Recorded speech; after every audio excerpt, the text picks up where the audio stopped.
Hi, and welcome to Untethered with Jenless, the podcast that's here to help you free yourself from the crap that's holding you back so you can finally claim the life you're meant to live. I'm your host, Jen, and in this episode, we're going to talk about remembering what the heck you came to this world to do. Let's dive in.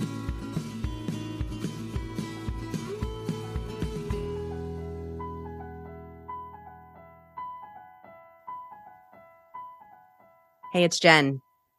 Today on the podcast, we have the most glorious soul, and you're going to understand exactly why when you hear her start speaking. Her name is Kimberly KJ Nasrul, and she is somebody who I met in a mastermind that I'm in. And just when she came into my realm, I was just like, there's something about this chick. I've got to know more about her. And in some part because she's living many pieces of her life in a way that I desire to live it. She teaches and she travels the world and she hosts retreats in these magical places like Bali. And she is an expressive creatrix. She is also a speaker and psychotherapist. And what she does is host wellness and expressive arts retreats in Bali and California. And she gets invited to go and speak in all of these cool places. And she has this amazing gift that we talk about and uncover in this episode that I hope it is just a gift for you, because in this episode, in this conversation, she actually gave so many gifts to me. And what I hope for you as a listener is that you go through the process of listening to her and that she gives you a gift of remembering some moment in your life, some little nugget of something, because she just has this beautiful way of holding space for people. And it's like her natural gift. She does it for a living. And it's her natural gift that she does without even trying. And it's when we find that and when we notice that, when we remember that, that is like, that's the magic. Like that's her natural magic and she's doing it for a living, right? And that's really what we're all here to discover is what is my magic? What is my little thing that I can give to the world? And it's so covered up most of the time. And that's why this podcast is called Untethered, because I feel like we are so like tethered. We're just like so tied down. We're so wrapped up in all of this crap. And it's like judgment of others and fear and all this stuff. And it's holding our magic in, and it's holding our magic apart from us. Like we can't even see it because it's all just like so bogged up with crap.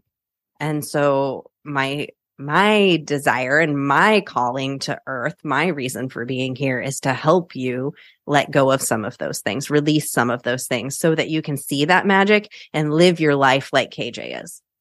So I hope you enjoy this conversation with her. It's just so spectacular and I cannot wait for you to listen. Enjoy.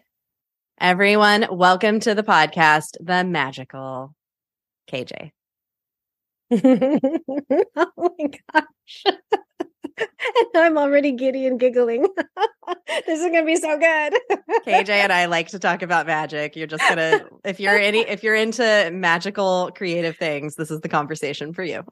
Yes, absolutely. And I feel like we were just brought together. It's like our orbits have always been meant to cross at the perfect moment. And I just cannot imagine a more perfect moment than when they did, because of the experience I have had in the past few years and where you're at in your life. And I just feel like we have a lot of little bombs to drop for people. Glitter bombs. True. Glitter bombs, like fairy dust. And then also like the way that things click, like as you and I are talking more and connecting more, it's just like, that makes sense. That makes sense. And so agreed 100%, we're coming together at the absolute impeccable time. So it feels so good to click in with you. Mm-hmm. There are some people that exist on this planet, and I can't quite put to words. People are going to see as we talk. You just bring something different. And it's like you literally travel the world right now. That's part of your job. You're traveling all over the place and you're just dusting the world with all of the sparkle. And it's just so cool. So thank you for doing what you do. And I'm excited for everybody to get to hear a little bit more about it. Oh my God. It's my pleasure. It is my absolute pleasure. it still feels surreal to me that is legit an introduction that I can like co-sign.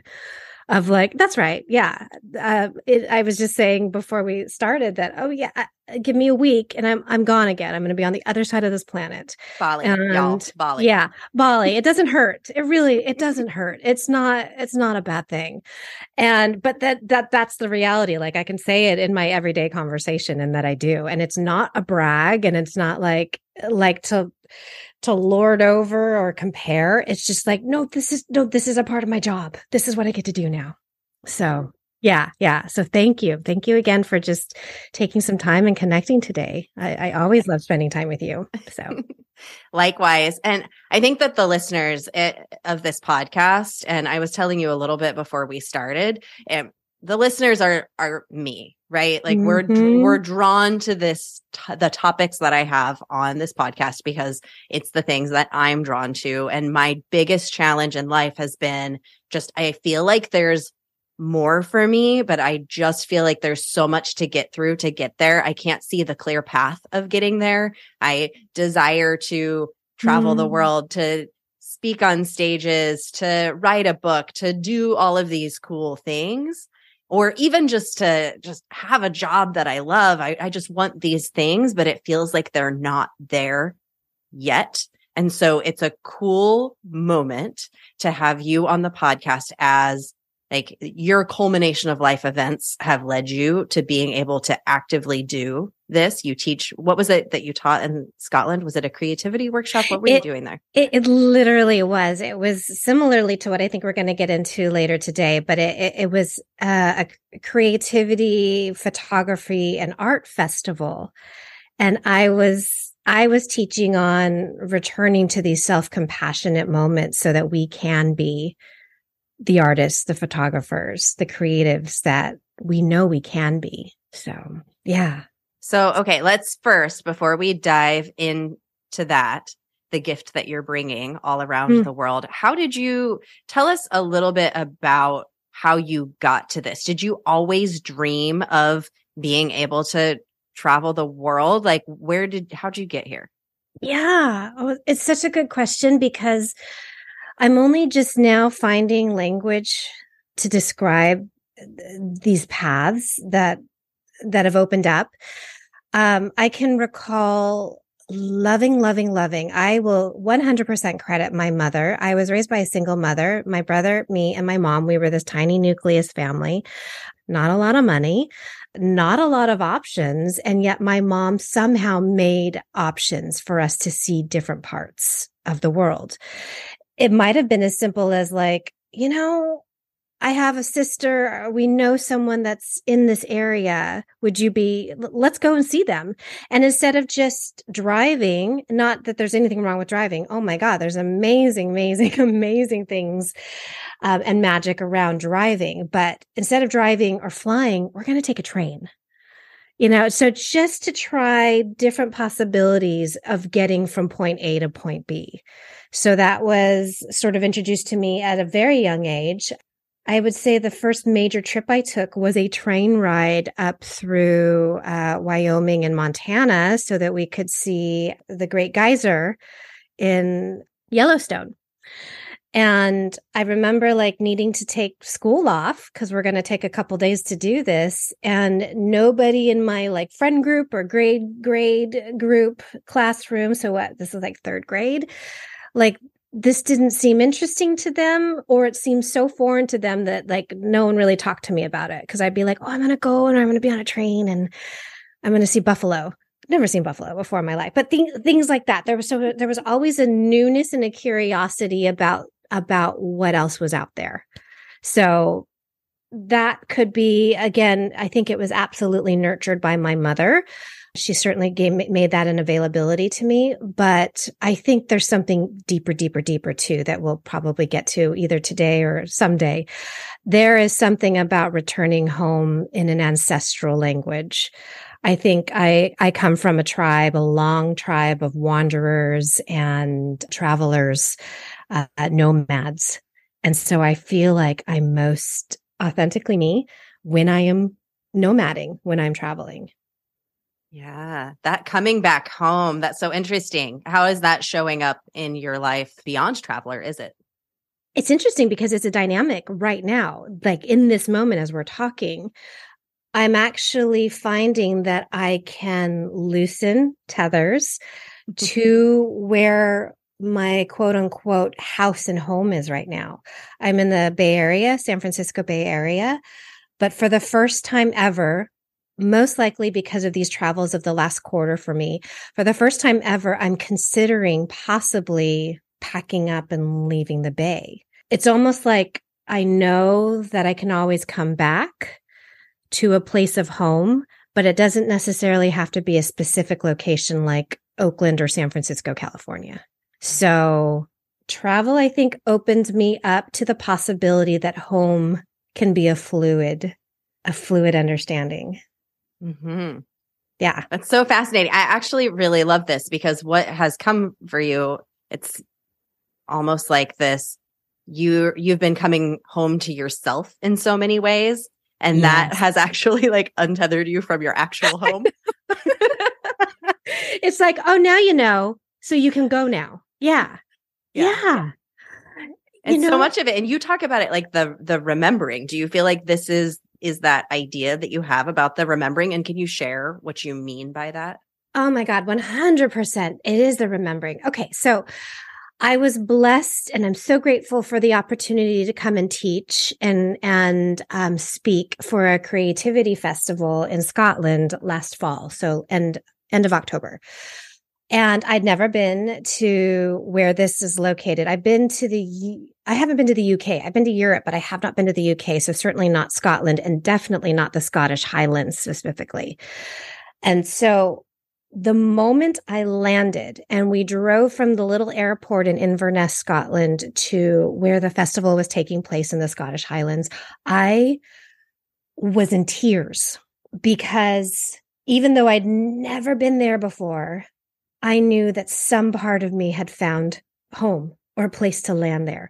So much so that I felt completely compelled to actually ask around about what it would be like to buy property there. Wow. I know. And I was just like, I know I may not look on the outside Scottish, but there is something that speaks to that, the wilderness and the wildness of the Scottish shores, very specifically being near the ocean and being where the wind is a particular way. It was just like, it was like remembering, oh, you're back. You've been here before.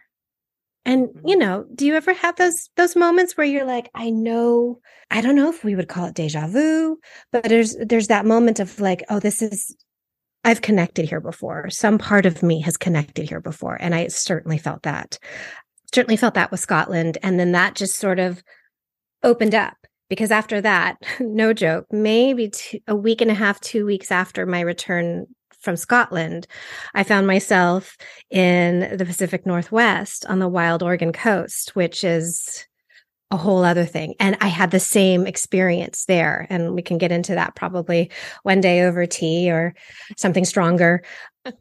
Literally reliving and remembering past existences in that particular area. Yeah.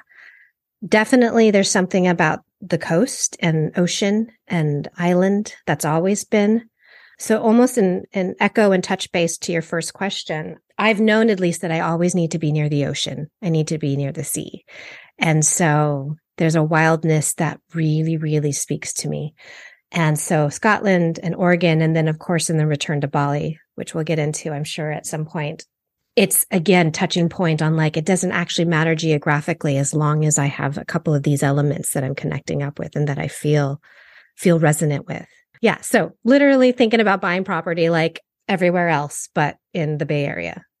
Yeah, it's so interesting. And I was thinking when you were starting to talk about Scotland and how you felt called there, I'm like, oh, that's so fascinating because I know you lived in the Portland area where I am at one time. Yes. And yes. then you had recently visited. And for me, I feel that same call. I don't know if we are made of the same exact stardust or something, but there is something when I stand on the Oregon coast and when I was at the Cliffs of Moher, like I wanted to cry when I left.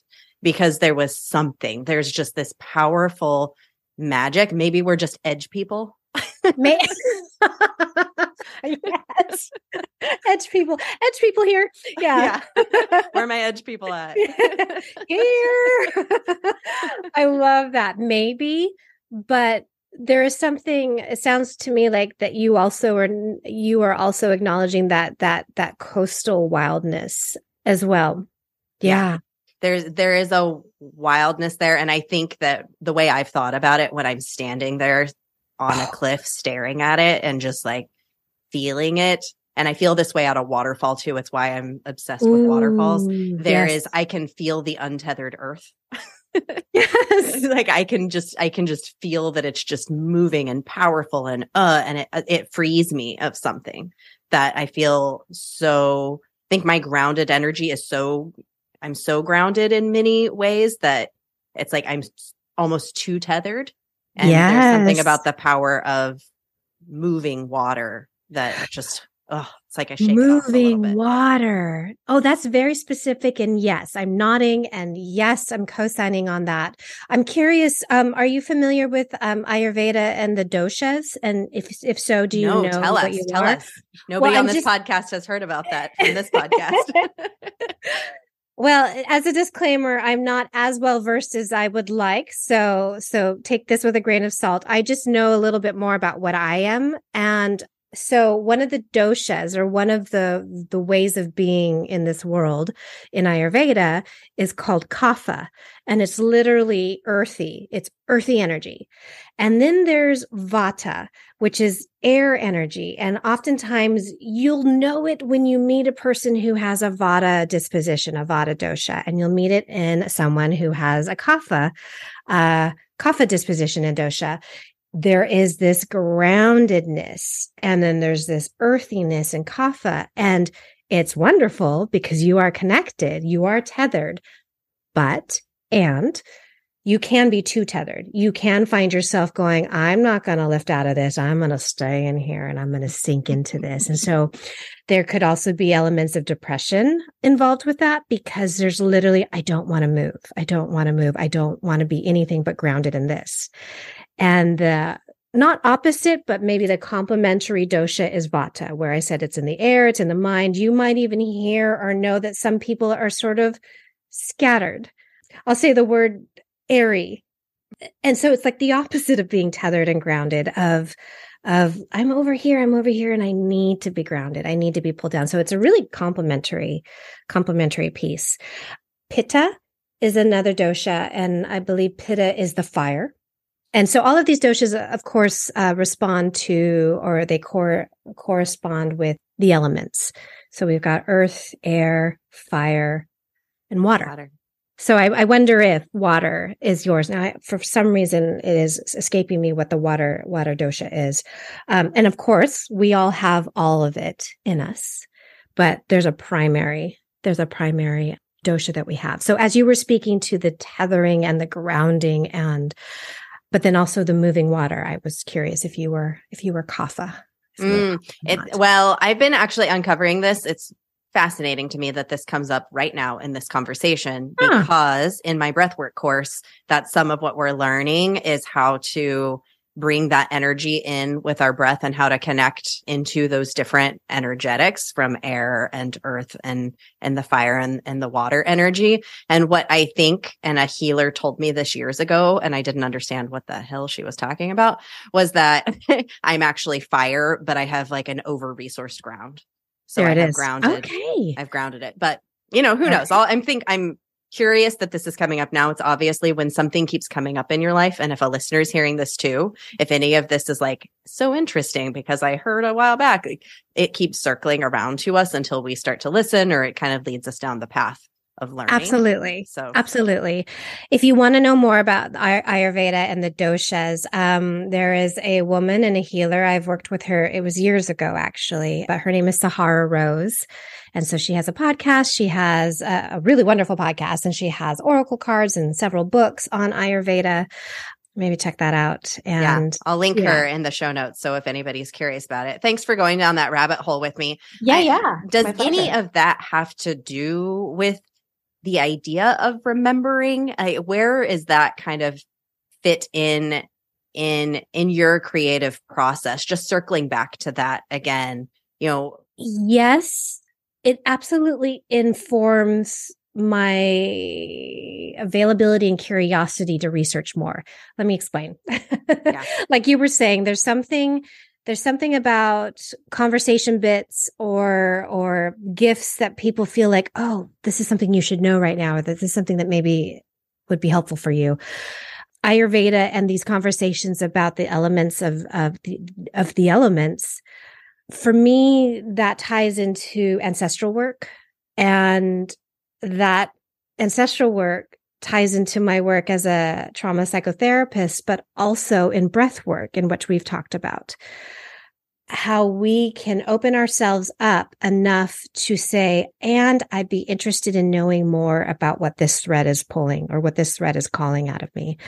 I feel like that's a very vague answer. I'm trying to figure out how to say that it's all combined because I'm open to it and I'm curious to it.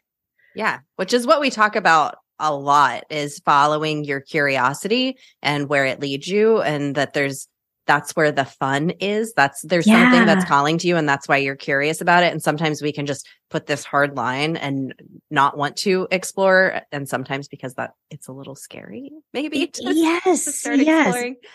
Yes. Or there's this fear that if we do state out loud what we think we're uncovering, that it's going to be either ridiculed or dismissed, or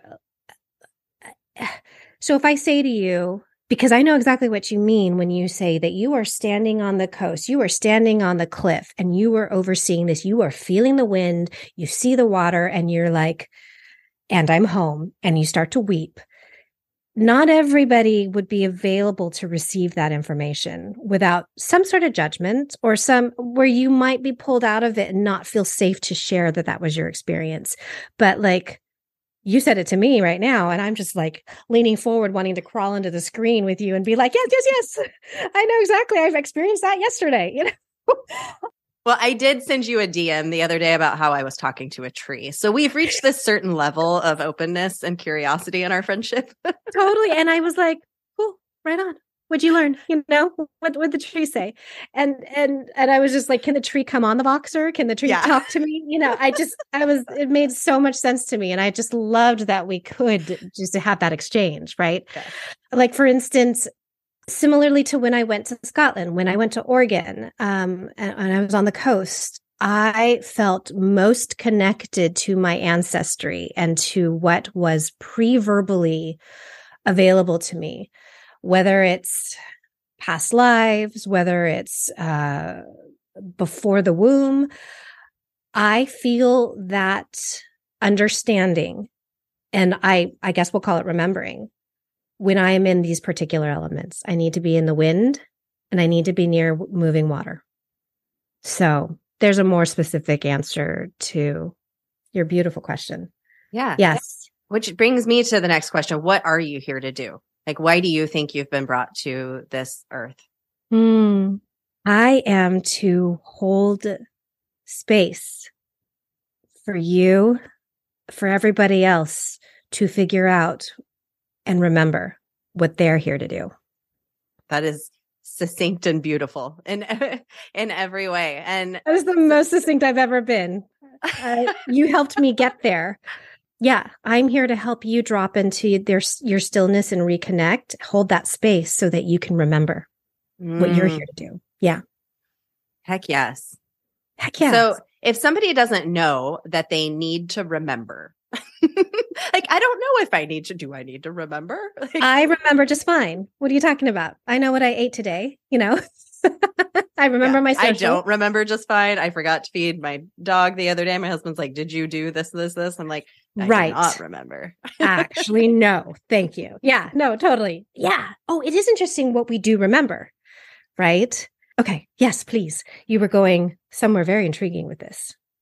I'm just curious if somebody's listening to this and they're like, I don't really understand this idea of remembering. Like, why should I care about this? Why is this something that's important to me? And how might I know if there's something that I could be listening to? Oh my God. I love that, because that's exactly what people are thinking and saying, right? Like, what do you mean remember? I remember just fine, or I don't remember, and I'm okay with that. I often, let's say someone comes and hangs out with me on the beach, or we have a conversation like this over coffee on the couch, on an overstuffed, lovely, soft velour couch. I don't know why it's velour, but I'm such a touchy person. I'm so tactile. I just feel like I need that soft. Anyway, I digress. And they say something like, I don't know why I started to burst into tears when I went to visit the beach earlier today. I would be very curious if, while they can't maybe cerebrally hold it, perhaps our fascia, our muscles, our cells do remember. They do know why you burst into tears today, why that sunset made you cry. So I would encourage folks to give voice and give colors, give and assign cues that we do know. So if I show you a color red or I show you a color green, I could just say, are you feeling any of these colors as we talk about right now, how it was to be on the beach and watch that sunset? And then I'll say something like, are you noticing if it's landing in your body somewhere? And so maybe offering and sharing language that you do know, that you can use, is the start. That is remembering. It's understanding that you actually already do have some language for some of this, but it's not in the way that you initially thought, or it's not in a way that you've spent a lot of time with. So my encouragement is for you to spend a little time with it in the present. While you were talking, can I just say your words are just such magic, and it takes a person. There's something in the way that you speak, and I hope the listeners are hearing it too, that you're allowed to go on a journey while still staying with you. Oh my gosh. And that is a bit of magic that you were brought here with, is that I felt like I just was able to go, and I had a realization while you're speaking that I'll share in a second, that I stayed with you that entire time. Oh my gosh. Sometimes that's not a gift that everybody holds. And what you said about holding space, I'm like, yeah, you just held space with just while you were talking. You weren't even trying to allow me to remember. Oh, boom. KJ. Magic mucus. The mucus. I was okay, let me share my thing. Please, and then I need you to tell the listeners about the magic mucus, because I can't believe it just happened. Okay. This is so exciting. Okay. So good. While you were speaking, I suddenly was like, the very first time that I had this incredibly powerful moment, my husband and I had gone to Rio de Janeiro, and I fell in love. I fell in complete love with that place. But then we went to Iguazu Falls, which is right where Argentina, Uruguay, and Brazil meet, where it's waterfalls. Nothing on earth exists like these waterfalls. It's so much power. Full body chills, by the way. Full body chills as you're talking. Okay. It's just and we were there for 3 hours, but it was not enough. And I was sobbing that we had to leave. And I was just like, this was not me. I was not in the process of remembering or doing any of this self-development work. I just felt I did not want to leave. My body did not want to leave that place. And it's like, oh my gosh, what a clue but I What a didn't clue. I didn't cerebrally see that clue, but my body has been pulling me toward, I mean, I live now in Oregon where I just can't get enough of these dang waterfalls. If I know anybody who follows me on Instagram is like, yes. Get it with the waterfalls, lady, but I no can't. way. It's just no. like, I can't. It's just, no, I'm no, pulled please to don't. it. Yes, yes, please go with the waterfalls. More waterfalls. Let's not limit that. But that moment was I'm just like losing my mind here. But that moment was in 2012 when we went. You're like, I'm remembering so hard for you that I'm sweating. I'm literally shedding my clothes and shedding layers because I'm remembering with you. Holy God. Okay. Yeah. And that clue, it was there. And it just reminds me of, I've said this quote multiple times on this podcast since a guest came on and said it, but Steve Jobs said, you can't connect the dots moving forward. You can connect them moving backward. And there it is. So anyway. So would you say, oh, hey, you're very welcome. Would you say that this was a remembering right now? Yes. Or would you, okay. No, I think it was a remembering in the moment. I think that what I'm seeing, and you can explain if I'm even kind of following your process at all here, maybe you can help give some light, but was that was a moment of remembering for me. And I didn't fully understand that was something cellular in me. Yes. Calling to it, because I just couldn't understand why I was so emotional about these waterfalls, because nobody else was. Everybody else was just like, this is spectacular. And I was like, I just want to like jump in there with them. Yeah. You were like, and this is life. This is everything. And they're like, wow, you really like that moving water. Yeah. Right? It's like kind of like a weird color too. It's not even like Niagara Falls where it's blue and beautiful. It's brown. But it was just so amazing. Very earthy. Very earthy. Yeah. Very earthy.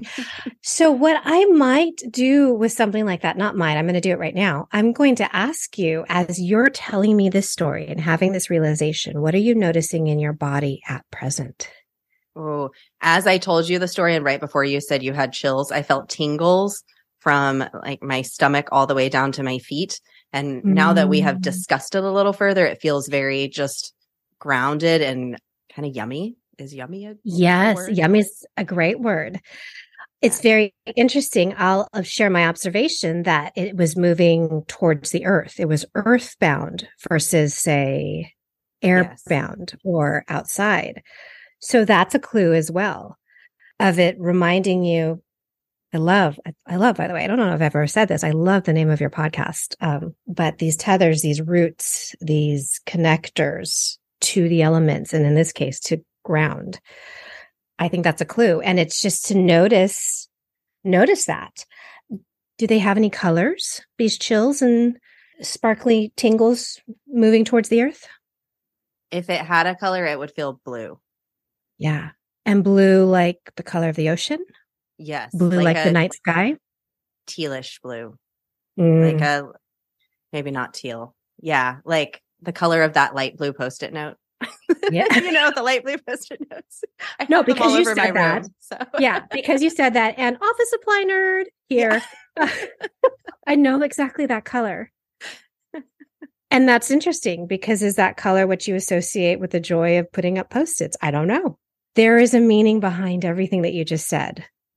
You were able to reference this office supply Post-it note blue, and I knew exactly what you were talking about. So again, there's this language that doesn't necessarily have to do with words, but this is remembering. Like you just sort of prompted in me remembering how much I have those colored Post-its in my basket below me, and how much I enjoy using those as well. What's that about? This organization process, this draw. Everything is information. Everything is wonderful information. If we would just be like, oh, what's that about? Oh, what's that from? What does that remind me of? Is also a juicy question.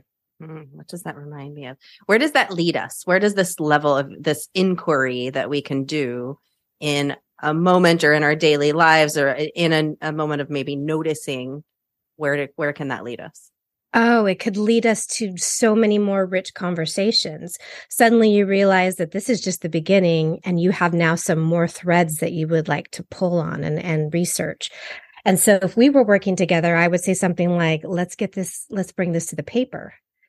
And that could mean I have a whole bunch of like paper supplies and just like interesting objects and things on the table in front of us. And I'll say, pick out something that also represents or feels like it belongs in this blue, belongs in these feelings, or in that waterfall junction where you were.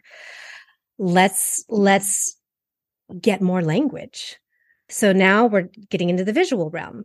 I'm taking you up from in the somatic experiencing world, in the somatic psychology world, there is this idea of top down or bottom up. And top down is the cerebral. It's the thoughts, it's the head.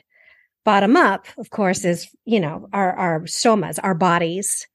And the last thing that we actually get to play with is the words and the cerebral, the logical labels. So we're moving through that process. That process alone of moving bottom up, we could call that remembering. And so when I said something like, okay, now we're going to take it to the page, I'm going to ask you to pick out some colors, pick out some crayons, pick out some material in this room and in this space that also represents that moment, that teal, those tingles. And then now we have a physical representation of what it is. So even if we don't have the words for it, we could be like, but this is what it looks like. That's wild. Is this what you teach in your creativity classes? Do you help people move something from their body into a physical representation? I do. And so sometimes I'll ask you what it looks like physically. So you still don't have words for it, but is there a movement for it?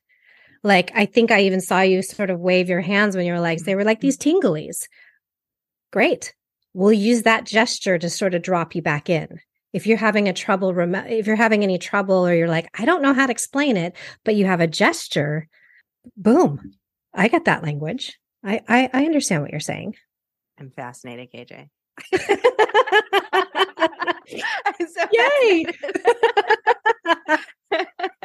Okay, let's talk about the magic mucus. We have to get to this. I actually said, "Hey, will you come on the podcast and talk about the magic mucus?" You literally did. I've never been invited in this way before. I just loved it. I heard you talk about it on another podcast, and that's why I was like, "Okay, would she please come on here and come share about this?" Because and then it magically happened, and so it was meant to be. It did, because I actually think that so behind the magical mucus, the reasoning behind it is because we were there together. It occurred to me right now, the insight of it is that is one more physical sign. That is one more language. There is some languaging around remembering. And so when something touches me deeply or I'm finding like a click again, that this is falling into place and this makes sense and this is aligned and it feels this way in my body, the magical mucus literally starts running when everything comes together.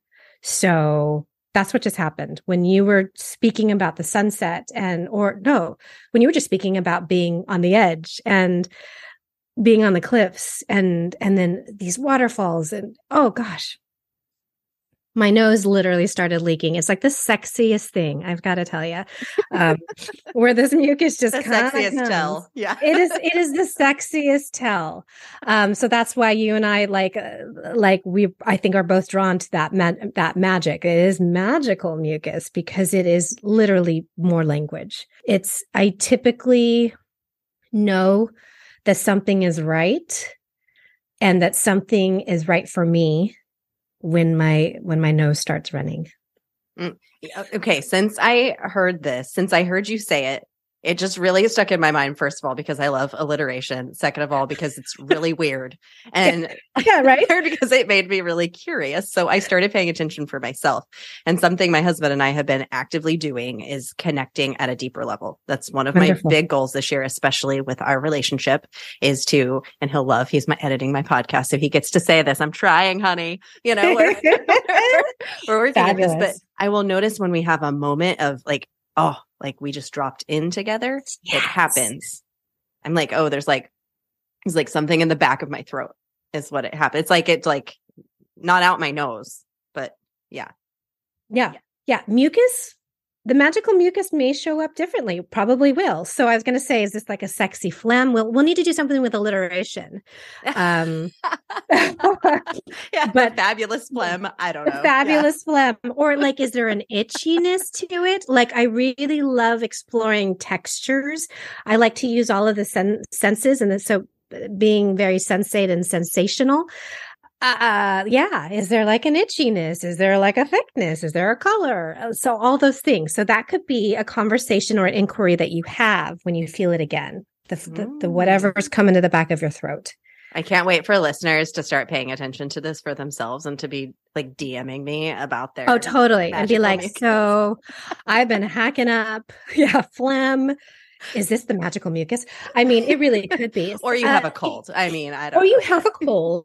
You might be sick. Go ahead and get tested and don't spread it. Just keep it. But, it might come up in the tingles that we've talked about. It might come up in tears. That's just how it shows up for me. My eyes might water a little bit. And then I was like, oh, here it comes. So yeah, just kind of pay attention to the tells of your body. There is something there. And then if you're not sure how to put words to it, then start putting senses to it. You use your 5 senses and be like, well, what is it? What color is it? What's it doing there? Does it have a texture? Does it smell? Does it taste? And just explore it. And you will find so many fascinating things. Like, I can't get out of my head that the way that you described the color of the waterfalls at that junction, I know exactly what you meant when you had said that teal of a Post-it note. So that means that I have assigned some sort of meaning to it as well. Mm-hmm. Right. And then that in and of itself, it's so meta. I'm going there. That in and of itself is you and I speaking the same language. Yeah. And then the mucus. Yes. Yeah. If now anybody who's heard this podcast, the language of the magical mucus. But you totally know it. If you go take that into the world, just be aware that most people don't. So you might have to bring them up to speed. Yeah. And you can do that by saying, well, what color is yours? Or what does it feel like? Yeah. And then go from there. It'll be fun. It'll be a good drinking game, maybe. I don't know. Yeah. Don't drink anybody else's mucus. Just that is not what we're condoning here. No. Yeah. We're not supporting that. I'm just saying, like, how many times can we work out and do like some languaging around mucus? I mean, that's cool. That's a cool thought. Thank you for going down this rabbit hole with me. I almost went down a rabbit hole with you about, you said velour, and I was like, oh, why'd you say velour versus velvet? And I did get curious, because what is the difference between velour and velvet? It sent me down a rabbit hole. Oh my God. That's a fantastic, but see, following that. So your wonderful question is like, well, so now what? What does this mean once we start noticing? Where can that take us? It can take us there. We can literally figure out what the difference is between velvet and velour. And then why do we know that? Why do we associate that? Oh, I thought it meant this. And this is why. Because I remember, and then there's that remembering. I remember when someone gave me in a secondhand way a purple velour sweatpants suit. I think our friend Erin actually she was wearing a sweatpants suit that may have been velour, or maybe it was just sweatpants. Anyway, it just opens up so much. It's so much fun. So cool. And actually, I can totally see Erin wearing a velour sweatpants suit and looking like most adorable, hot pink, and just looking adorable. Can't you? And no one else could probably pull it off the way that she does. Because she's, So 100%. See? Yeah. And Erin has been on the podcast. So Erin Ramsey, go back and listen to her episode. She's so fun. She is so fun. And just make sure she laughs in your presence. It'll make your life will be made when you hear Erin Ramsey laugh. It's so true. It's so true. She's the best. Okay. One last thing that you made me remember, and then we'll start to wrap up this beautiful conversation. At your very opener of this, it reminded me, my mother is so creative and thinks so differently. When we were kids, I remember this time that it's really funny. We were going to the library, and she could have just loaded us all up and driven us to the library. But she was like, it would be a fun experience to take the bus. And Oh, yeah. so she loaded Heck all of yeah. us kids up. There's 5 of us and we go to get on the bus. Well, she ended up had miscalculated the change, or they had raised the rates recently. Like we didn't ride the Right. bus. And Yeah. so, so that it ended up being this whole fiasco where she didn't have enough. And it was a whole thing, but it was very memorable and we had a blast. I'm sure my mom was stressed about the whole thing. She's probably like, why did I do this? It just reminded me of how creative my own mother was. And I just had this feeling of gratitude for those moments in our life where there was this person who thought about something differently or did something differently and opened up a new possibility for us. And it sounds like you had that experience in your life too.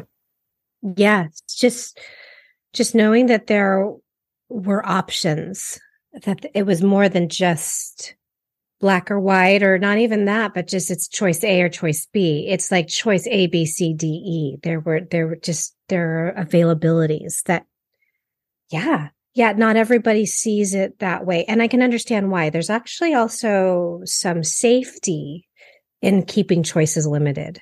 And I can understand that as well. But what I love and what I'm hearing you say too is that now that there is more than at least one choice. You could participate in something. It doesn't have to be the way you initially thought it was. So, yeah. And it doesn't have to go perfectly, because that's a wonderful memory for me, even though it didn't go perfectly, but she was willing to risk it and try it and see how it went. I love that. Yeah. I love that. Yes. Yes. And that right there, you had said it. That is a form of creativity as well. Just thinking a little differently than what's presented. Yeah. The what if. What if? Is there anything that you have not shared today that you would like to impart with our listeners today? I mean, we covered some serious ground. I love it. I just feel like this has been so fun and so natural, of course, to drop into something that is as easy, if not easier, than breathing, which is talking about or finding common language. So maybe that's a sum up. My hope is that we are realizing that we have a lot of languages in common. And even if for a moment we think, I can't describe that, or I can't remember that, or I can't tell you what that means, you actually have all the resources. You might be able to communicate the meaning behind this, but the meaning behind your reaction to something. So yeah, we all have it. We all have the memory. Dip into it. We're also lucky that we have you to help us remember. So thank you so much for being here. I have one final, very quick question that I know you're going to love. KJ, where do you see the magic in the world? In the pauses in between sound. I had to leave a pause. I was like, I can't interrupt this beautiful pause. Oh, that's the first time I've heard that response. Mm. Yeah. It needs no definition. Thank you so much for that response. God. And thank you so much for coming on the podcast and sharing your wisdom and your beauty and your unique sparkle and your medicine, which we didn't even get to, but KJ talks about it plenty on her podcast. So tell people where they can find you. They can find me at Stories of Astonishing Light. That is my podcast. And this is basically what we do on that podcast. We just figure out what our stories are and recognize how astonishing they are. We are so astonishing. Oh my goodness. You also could find me on Instagram, and I realize that I have different names for different things, but there is a reason behind it. But right now my Instagram handle is @musings_on_other. So yeah, and those links are in the show notes, so everybody can go and follow you. Thank you again so much for coming on. I loved this. This is my pleasure. I loved it so much. Thank you for having me. Wasn't that just the most magical conversation? And her response to where do you see the magic in the world? That's my favorite question. And if you've listened to this podcast for long, you know that I ask it to every single guest, and it's always a different answer. And every other time that I've asked that question and somebody's answered it, there's a need to qualify the answer. But with her, it was like, No answer needed. No qualification needed. Just the space between was the perfect answer. And I don't like Dave Matthews Band at all. My husband does, but I love the song The Space Between. That's the one Dave Matthews Band song that I just think is so good. And I'm sorry to all you D&B listeners, just not my jam. We went and saw him in concert once and I fell asleep. Like I was just like, it's like he's just like, I don't know, masturbating up there, just loving, just like jamming on his guitar and everybody's like in it. I didn't understand. It was not for me. Okay. I'm sorry. I digress about Dave Matthews Band, but The Space Between, it's just such a good song. And there really is this, like, we don't often give pause to that space between, and KJ helps us do that. So hope you enjoyed that little bit of magic in your day. And I hope that you continue to listen to Untethered with Jen Liss, this podcast right here in your ear holes. And if you would like to, make sure that whatever podcast provider you're listening on, that you follow or subscribe to this podcast. It's totally free. You can just click, if you're on Apple Podcasts, click the little button at the top that says follow. That will make sure you're alerted of all new episodes. And if you haven't yet, leave a review. That will really help this podcast grow and to get the magical mucus into more listening ears. You just keep shining your magical unicorn light out there for all to see. I'll see you next time.